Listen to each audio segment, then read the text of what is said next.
present a table topic in a proper way. I have to think about it.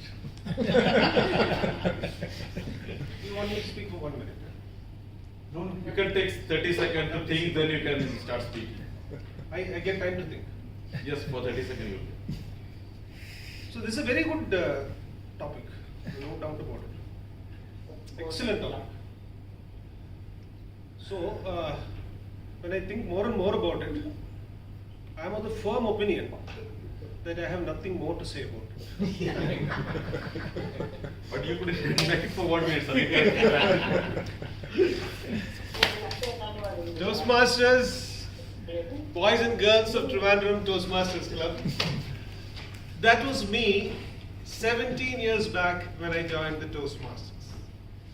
The table topic master was the most dreaded villain in every meeting.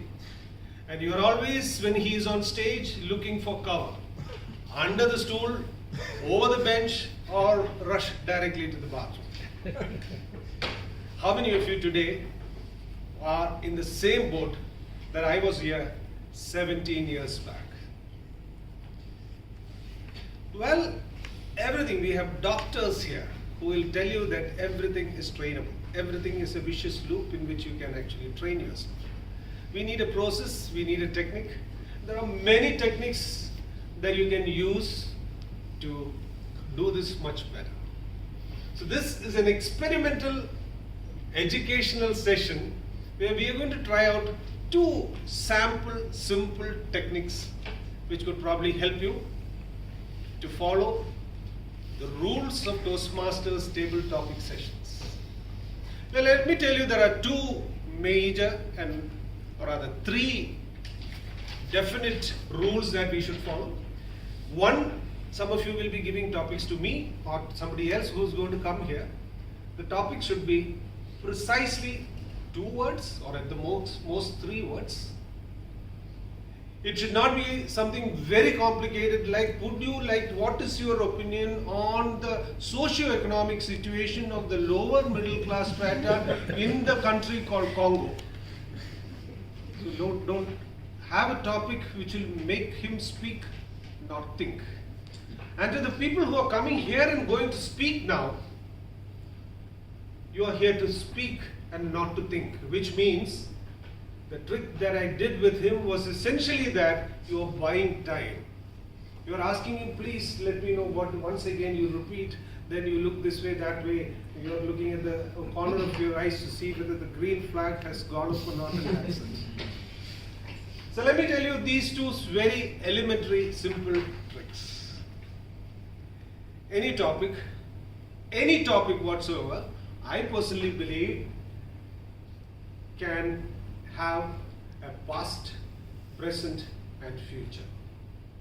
So let's call this technique called the past, present and future. The very simple thing is that you have to start speaking the minute the Toastmaster has given the topic. As per any table topics contest it is so. So you will start with what? Once upon a time, or back in 1962, in the Jurassic age when I was just a small little boy, you still have not reached the topic, you have got that much of time to think about it. And then you factor on and move on after approximately 30 seconds. But look at it now. Things have changed. It is no longer the same, and this is what is now. I can't imagine, and move on to the next one, I can't imagine what it will be in future. 50 years from now, when my grandchildren come to me, this is going to be that. Shall we do an experiment on that? Whether any topic whatsoever can be tried with the past, present and future. Remember, 2 words or 3 words, and never a long question which will make me think, because I don't have the intelligence to answer questions that you might ask. Who wants to give me a topic? Landing of And sir, if you don't mind, can we ask one of the new young Toastmasters? I'll come back to you, sir. Yes, doctor. Give me a topic, any topic, 2 words, 3 words, anything that you see around, or whatever the student. Quick, we are on time. Your biggest life lesson? Your biggest life lesson. Ladies and gentlemen, I have a confession to make, and I thought that I had the biggest life lesson long back when I was in school. I was just a 5-year-old kid when I thought learning Sanskrit was the worst thing that could happen to anybody. Therefore, on that particular day when the Sanskrit was being taught and after that the exams came in, I just had a few slips of paper here and there, and as it went, I did not know what it was supposed to be written as an answer, and therefore these papers came out and I could make a wonderful examination answer sheet in that. Unfortunately, at the time when I was standing up from there, some of them fell down, and that was when I got caught and sloshed for it, and I realized that never ever ever cheat in an examination. So this I thought was the greatest life lesson, but as life moved on and as I stand today, I live in a very commercial corporate world where this principle of philosophy doesn't work at all. And therefore, I decided to change my life lesson to where I can cheat, I will, provided I am sure that I will not get caught. Now this I tried out on many situations. I have not got caught yet, but if I get caught, I really do not know whether I will have this life lesson sticking with me. I'm not sure, I'm 60 now, another 10 years from now, what my life lesson would be. But there is a chance that I go the way every aging, senile person would do. At that point of time, like a monk, I would probably give up all my ambitions, dreams, and therefore I will limit it to my greatest life lesson. The whole life that has given me the 2 life lessons were absurd and wrong. Toastmasters.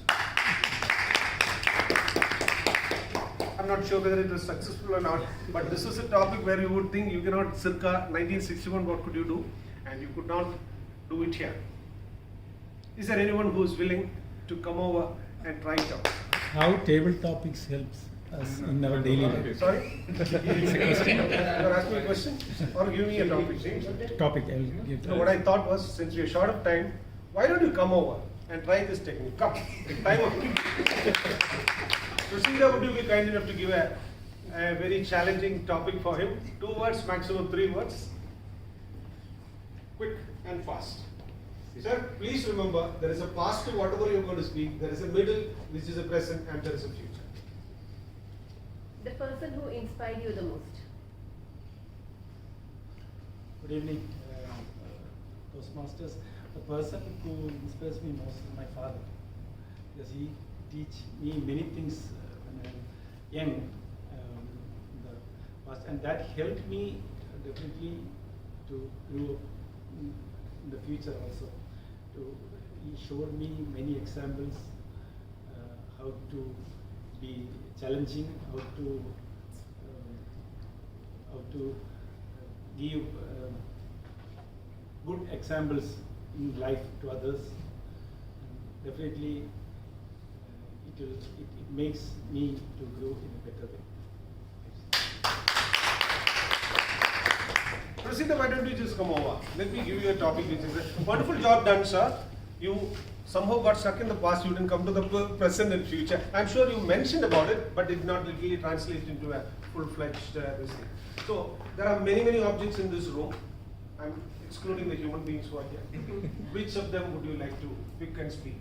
If you don't have one, I will give you one. Chair. The chair. The chair. The chair. Okay. Past, present and future. As a researcher, I'm working in a lab. The lab work starts at 8:30 sharp in the morning, and after it's a continuous work. You have to stand and you have to go around all the rooms. We have 3 rooms and you have to run and do all the works because one instrument is in one room, the second instrument will be there, and you have to quickly go to the third room to do the next step. So I'll be running all around the lab to complete the procedure, and whenever I see my chair, my place where I sit, I feel the most privileged one to go and sit and take rest, because I am a person who actually after half an hour get pain in my legs. So the best thing for me to do in the lab is to go and sit, and whenever I get just 5 minutes, I'll go and sit. Even in the kitchen, if I'm doing something, I'll go immediately to my front room and I'll sit. So chair is actually something which I love the most because it gives rest to my legs and to my body and to my mind. Thank you so much. She did a fantastic speech. She started when the topic was given, but did we have a past, present and future in that? No. Would you like me to do that? The Yes. chair? Yes. Once upon a time, there was a king who had a chair to sit on. It was called a throne. Long, long back, he sat on the throne and ruled the country. He was a very, very, very punctilious gentleman who believed that everything should work to order. He was unbiased about his judgments, and his name was called Maveli. Years later, Maveli went down into the earth.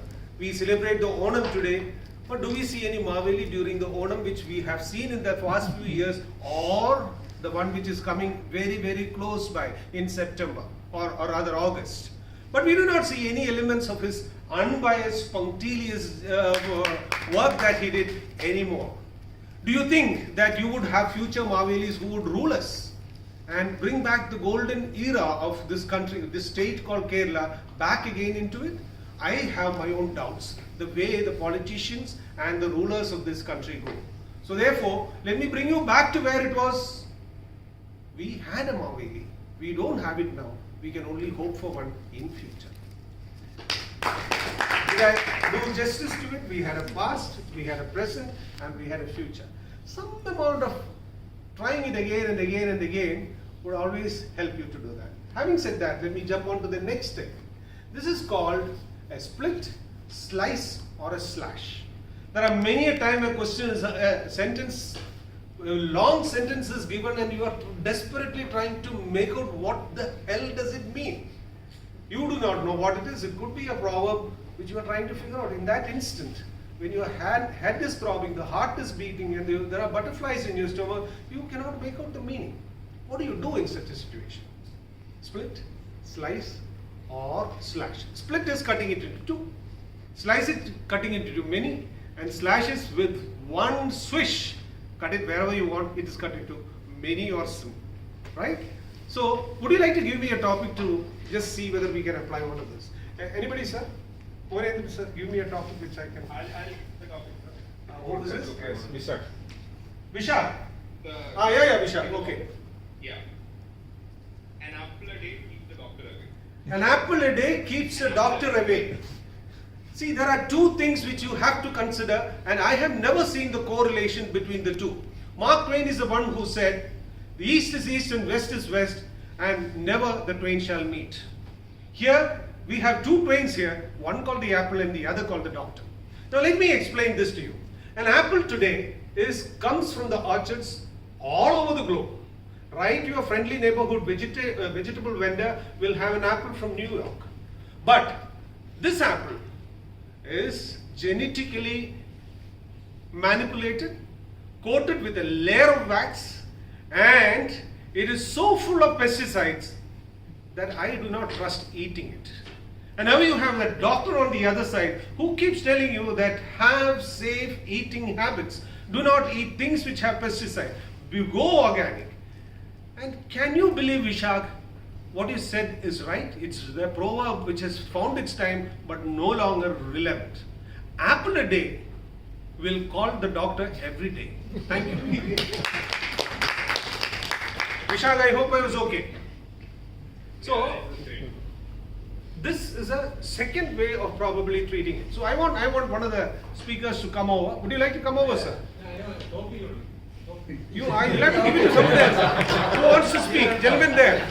Last row. I'm sorry I don't know your names, but please do come over. Harish. Manish, please come. I heard you there. See, he's wearing a Government of Kerala t-shirt. You can give an appropriate topic for him.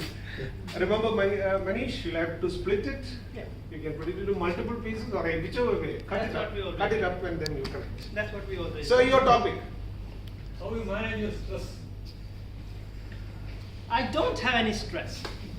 What is the need of stress? I'm 35 years. I have a job. I have a girlfriend. I have a wife. What is there to stress or to be stressed? There is no need. People who are stressed, they are the people who do not know how to live their life properly. They are going after one thing and suddenly they feel, oh no, I am feeling bored, I don't have anything interesting going on in my life, I always have something interesting. I can always come here, I can always look at your faces and giving beautiful topics and tell me the tricks. If I'm bored, I can go to a swimming pool, I can have a bath. If I don't have anything, I can always do gym. That's my favorite hobby. So people who think that they are under stress, that means they don't know the meaning of the life or how to live it or how they can go about it. You always have books. You can go behind books and all. So there are plenty of things. You have 7 billion people. You can think in 7 billion ways about them. So there is no need to be stressful. Thank you so much. Did he apply the technique? Yes or no? Kind of. Is there anybody else who would like to give a quick one? I will give you the topic, and would anyone like to challenge? I will have the privilege of calling the president of the club for a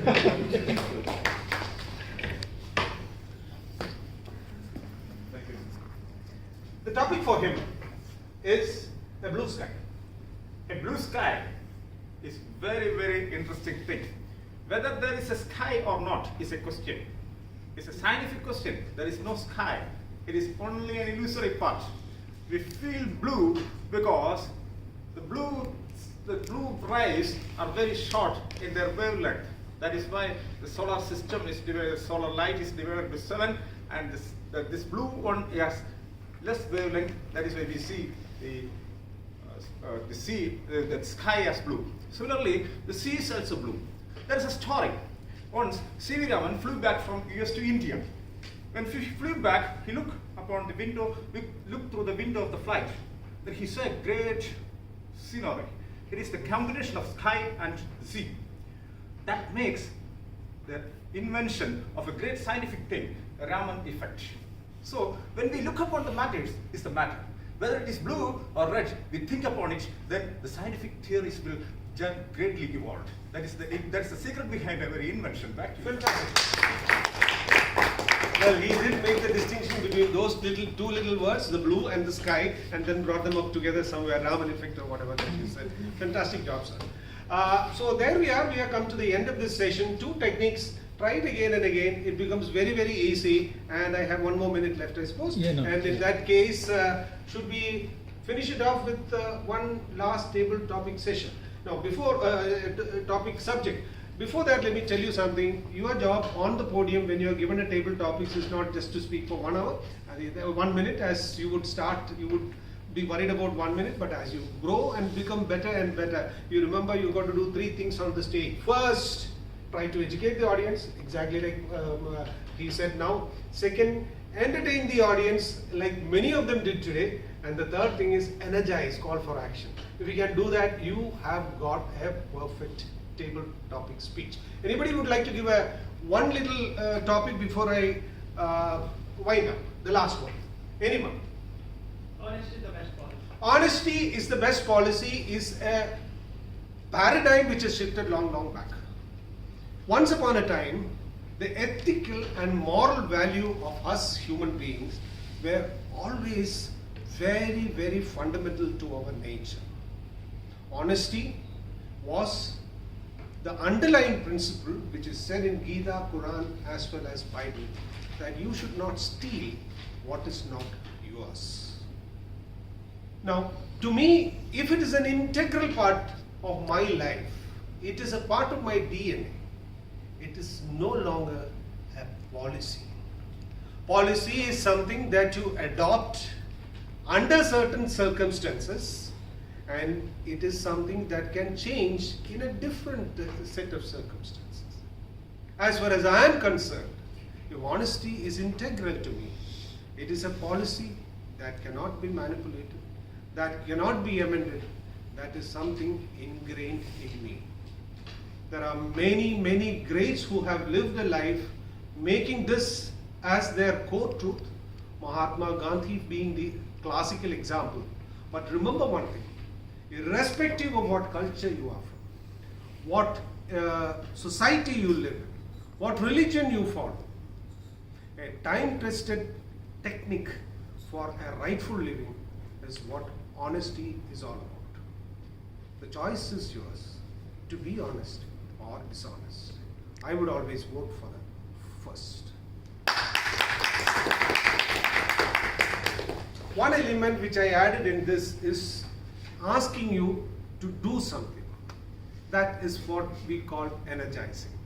With that, ladies and gentlemen, please remember this. There are ways in which you can combat the worst of table topic sessions, and you can be the best of the speakers if you bring in some elements, some technique, which of course you yourself can develop.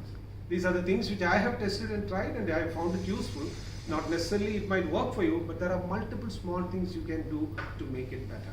But remember, you are here to educate, entertain, and energize your audience. So,